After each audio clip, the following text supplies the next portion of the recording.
네, 안녕하세요. 공시대학교 장한철입니다. 제목이 긴데요.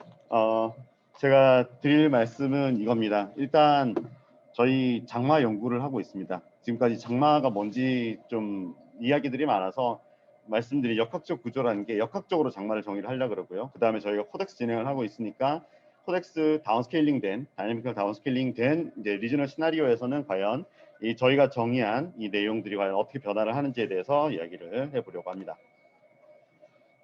백그라운드에서 먼저 말씀드릴 거는 지금 이게 기존에 우리가 알고 있었던 장마에 대한 큰 컨셉입니다. 기단으로 설명을 하고 있죠. 기단으로 설명을 하고 저 네 가지 기단에 의해서 경계면에서 장마 전선이 형성이 된다라고 얘기를 하는데 근거 있는 얘기고 맞는 말입니다. 근데 저렇게 됐을 때의 단점은 클라이미톨로지컬리는 말이 되는데 잘 맞는데 저렇게 되면은 장마라고 하는 현상을 하나의 메커니즘, 그러니까 장마는 저거다라고 하는 하나의 현상으로 이해를 하게 된다는 거죠. 근데 실제로 우리가 웨더 스케일에서 생각을 해보면은 절대 장마 하나가 아니라는 거죠. 그래서 스케일을 낮춰서 저희를 웨더 스케일에서 좀 접근을 해보려고 합니다.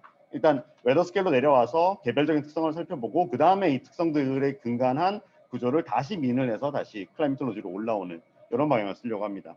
그 시작점이 됐던 게 오른쪽에 있는 장마백서에 그 서경 교수님이 제시를 해주신 부분인데 뭐였냐면은 장마 전선을 세타 2의 그레디언트 맥시멈으로 보겠다. 이게 클라이미톨로지컬리 잘 맞아요. 강수 위치하고 잘 맞는데 이렇게 됐을 때에 문제가 하나 있다라고 저희가 분석을 했던 결과가 뭐냐면은 수분장이거든요. 수분장이 결국은 저 경계의 맥시멈을 만들어내는데 수분장은 연관돼 있는 건 맞아요. 연관 관계가 있는 거는 분명한데 인과관계에서는 사실 역학적 경계면이 생긴 다음에 결과로 따라 들어오는 거기 때문에 원인으로 우리가 장마 전선을 정의를 하기 위해서는 웨더 스케일에서 결국 따져봐야 된다라는 게 저희의 연구 시작점입니다. 그래서 개별적인 사례를 가지고 환경을 분석을 하고 분류를 할 겁니다. 웨더 스케일에서. 그리고 결국은 이겁니다. 북태평양 고기압 가장자리로 장마 전선을 역적으로 정의를 할 텐데 요 정의를 해서 그 다음에 이제 코덱스에서 저희가 다운스케일링 한 결과가 어떻게 변하는지를 이야기를 해보려고 합니다. 그래서 분류한 결과는요. 일단 저희는 주관적인 부분이 좀 들어가 있긴 하지만 대략 저희가 한 50개 정도의 사례를 지금 대상으로 보고 있는데 제가 저희 연구원하고 같이 근데 크게 봐서 이렇게 나눴습니다. 첫 번째 타입은 북태평양 고기압이 있을 때 이동성 고기압이 지나가면서 이 그 멈췄네요. 카운터플로우가 발생을 하면서 카운터플로우에서 경계면이 발생하는 케이스. 요게 일반적으로 제주도에서 장마전선 북상한다라고 할 때 가장 많이 보이는 게 전부 다는 아니지만 제일 많이 보이는 타입이 요거고요. 두 번째가 개수로는 제일 많습니다. 북태평양 고기압이 있는 상황에서 중간 사이즈에 한 2,000km 정도 되는 사이즈에 저기압이 지나가면서 이 사이에서 합류가 발생을 하고 하층 제트의 형태로 경계면이 발생해서 밴드가 형성되는 경우 숫자상으로는 이게 제일 많고요. 그 다음이 북태평양 고기압이 결정돼 있는 상황에서 중규모 아니면 중간 저기압들이 막 이렇게 달려오다가 이 경계면에 부딪히면서 경로를 북태평양 고기압 가장자리 경로를 따라서 이동하는 경우 이때는 일종의 그 익스트라트로피컬 사이클론 트레인 같은 형태로 해서 하나 지나가고 그 뒤에 따라올 때 얘네들은 발생해서 오는 위치는 다 달라도 부딪혀서 지나가는 경로가 일정하기 때문에 현상을 겪을 때는 이틀 건너 한 번씩 거의 1에서 1.5일 동안 지속되는 강수가 열흘 가깝게 지속되는 것과 같은 형태를 볼 수 있죠. 올해 7월 말에 특히 부산에 비 왔을 때가 이런 타입에 해당이 된다고 볼 수가 있겠습니다. 그래서 요는 하나 아니다. 웨더 스케일로 봤을 때 굉장히 다양한 메커니즘의 집합체를 우리가 장마라고 인식을 하고 있다라는 내용이 여기서 저희가 봤던 내용이고 그럼에도 불구하고 공통점은 전부 다 북태평양 고기압의 가장자리가 저 밴드를 설명한다. 그러니까 우리는 북태평양 고기압 가장자리를 역학적으로 설명해서 장마를 정의하겠다가 저희의 진행 방향입니다. 그래서 하나씩 개별 사례들을 좀 뽑았습니다. 그래서 이동성 고기압 사례 뭐 하나, 그리고 중간 저기압 하층제트 사례 하나, 그리고 저기압 사례 이렇게 봤는데 밑에 뭐 대략 위성 사진 보시면은 구조는 달라 보이지만은 전반적으로는 동서로 확장되어 있는 형태의 그런 밴드를 볼 수가 있고요. 그래서 뭘로 정의를 할 수 있나라는 걸로 넘어가서 보면 이게 그 가장 오랫동안 사용이 됐었고 협업 예보관들이 가장 오랫동안 사용을 했었던 겁니다. 500헥토파스칼의 지휘고도 5883, 5880선이 그 경계를 나타낸다라고 하는 건데 이 케이스 7월 2일 케이스인데 이 사례를 보시면 일단 자료는 주석도 죄송합니다. 대기장은 에라5를 썼고 강수 자료는 아이머시 데이터를 사용을 했습니다. GPM. 지금 빨간색으로 나타나 있는 게 여기 제일 큰 쪽이 5880선이고요. 제일 작은 게 5820선입니다. 예보관들이라는 얘기가 5880선을 기준으로 보지만 5820선 사이 어딘가에서 강수대가 형성될 수 있다라고 이야기를 하거든요. 그래서 보면은 실제 이 사례는 5820선에 걸리는 걸 볼 수가 있어요. 이때의 장마의 핵심은 이 시간대에 중부에서 이렇게 중부 화남으로 이어지는 이 라인이거든요. 근데 그래서 이걸 통해서 딴 걸 봤을 때 딴 사례는 5880선에 맞는 경우도 꽤 많아요. 그래서 절대값이, 근데 이제 문제는 이거죠. 절대값이, 어떤 물리량 절대값이 과연 어떤 현상을 설명하는데 적절한가라고 봤을 때 메커니즘을 설명하는데 5880이라고 하는 절대값이 그렇게 썩 신빙성 있게 논리적으로 설득력이 있지는 않다라는 생각입니다. 그리고 이게 장마백설시에 시된 그 상당 온위의 그레디언트 맥시멈 라인을 따라서 그린 건데 이게 수분이 포함되어 있다 보니까 잘 맞아요. 잘 맞는데 여기 마지막 맥시멈 타임 보시면은 세타 이 라인이 이렇게 움직이거든요. 이렇게 형성돼 있거든요. 근데 강수 라인이 이렇게 잡혀 있어요. 그러니까 우리가 알고 있는 장마 그 밴드 구조를 딱 짚어서 그것만을 설명을 해주는 건 아닙니다. 거의 저거는 수분 경계면 따라서 움직입니다. 그래서 위에 드라이 여기 들어오고 그 드라이에 대해서 경계면 있으면은 이 라인은 거길 따라가요. 그래서 꼭 우리가 보고 있는 남쪽에 있는 라인을 늘 잘 설명하는 건 아니다라는 걸 볼 수가 있고요.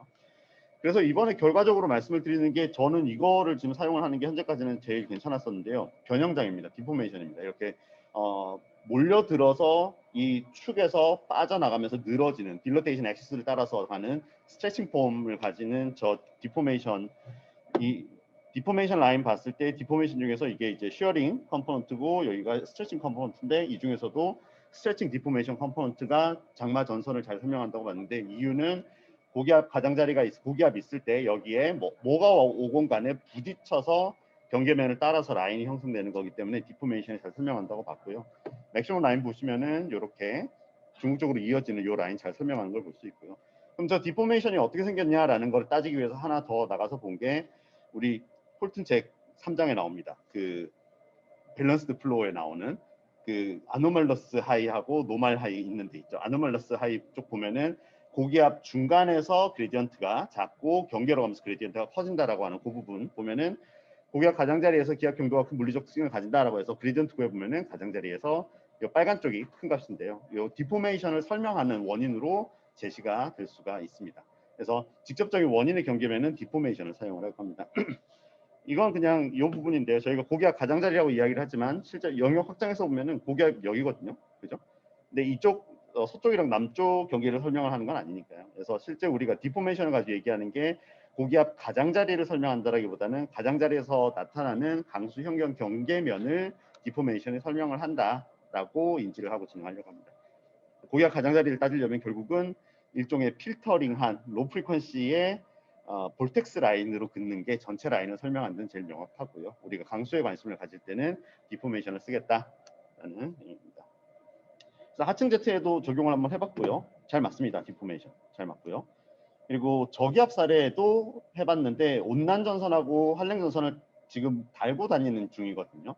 그럼 결국 그 전선에서도 결국은 디포메이션이 나타나기 때문에 디포메이션이 저기압 사례에 대해서도 말씀드렸던 세 번째 케이스에도 전선을 설명할 수 있다라는 걸 장점으로 사용을 하려고 합니다. 그래서 시나리오에 적용해봤는데요. 여기선 결과만 있습니다. 그러니까 원인까지 분석하기에는 사실 조금 해서 일단 이런 식으로 결과 분석을 코덱스 아웃풋에다가 적용을 하고 있다라는 걸 말씀을 드리려고 하는데 저희는 그림스 RMP 단독 모델 결과만 봤습니다. 요즘 보기 힘든 리저널 스펙트럴 모델이다라고 하는 특징을 가지고 있고요. 퍼포먼스에 대해서는 고민을 좀 하고 있는 상황이긴 합니다. 히스토리컬 런을 보시면 이거 특징, 그러니까 그 디포메이션을 다시 먼슬리 에버리지를 한 건데요. 6월달 보시면은 위쪽 그 로가 강수고 밑에 로가 디포메이션인데 딱 6월 7월 보시면은 확인할 수 있는 게 우리 강수 보고 있는 게 북서태평양에 강수량 많잖아요. 근데 그 중에서 메일 바이오를 포함해서 전선에 의한 거는 저 디포메이션 라인이 되게 잘 설명을 해주고 있는 거죠. 고기압 안에 들어가 있는 요런 부분들은 전선성이 아닌 것들은 이제 디포메이션 라인에서 빠져 있는 거죠. 그래서 전체 강수가 있더라도 디포메이션과 일종의 오버레이를 시켰을 때 보면은 장마로 인한 부분을 어느 정도 추출을 해낼 수도 있겠다라고 하는 거를 저희가 진행을 하고 있고요. 6월 달에는 메이유 바이유랑 이제 남쪽에 이 디포메이션, 그러니까 이게 정체전 장마 전선이라고 봤을 때 7월이 되면서 이렇게 북상하고 8월이 됐을 때에 여기까지 올라오는 거를 볼 수가 있습니다. 자, 시나리오는 두 개를 볼 겁니다. SSP1하고 SSP5를 볼 건데요. 기간은 이제 초반에 시나리오 초반 30년에 해당하는 이제 10년에서 40년까지 그리고 마지막에 대한 70년에서 100년 이렇게 봤는데요. 결과는 간략하게 이렇습니다. 요 2점 그러니까 SSP1의 근미래를 보면은 이 디포메이션 라인이 약간 확장을 하나 싶을 정도의 강수량은 조금 느나 마나 정도. 명확하게 라인이 이동을 하거나 강화되거나 하는 모습은 잘 안 보이고요. 7월이 특이한데 이 디포메이션 라인이 올라왔을 때 이 라인이 다 깨져요. 그러니까 선이 뭉개지는 것과 같은 현상을 보여주는데 강수는 안 줄어요. 그러니까 저게 얘기를 하는 거는 그러면은 플로우 경계면에서 내리는 강수가 양을 유지한다는 얘기는 거의 이제 서멀 인스테빌리티로 인해서 컨벡티브 레인의 형태로 내릴 가능성이 있다라고 판단을 하고 있고요. 이게 후반부 2100년까지를 보면은 여기 이제 이런 특징들이 좀 보이는데요. 요 7월 보시면은 보통 요 남한 지나가거든요. 디포메이션 라인이. 근데 요게 북한 쪽으로 올라가요. 그래서 여기 네거티브 파지티브 교차되는 걸 보면은 이만큼 지금 디포메이션 전선이 북상을 하는 경향을 보인다라고 하는 걸 볼 수가 있고요. 강수는 이제 북상 한쪽에서는 확실히 늘어나는 걸 볼 수 있고 남한 쪽에서도 역시나 줄진 않습니다. 고개 안에 들어가니까 역시나 열적으로 불안정해서 내리는 강수들이 유지가 되고요. SSP5를 보면은 이런 경향들 방금 보여드렸던 7월 이런 전선 북상하는 거는 어느 정도 근미래에서도 보이고요. 여기가 특이한데요. SF5에서 이제 그 후반부 마지막 30년 가면은 전선 다 깨집니다. 여기 7월달 보시면 그냥 디포메이션 라인 자체가 뭉개지는 걸 볼 수 있는데 강수는 다 늘어요.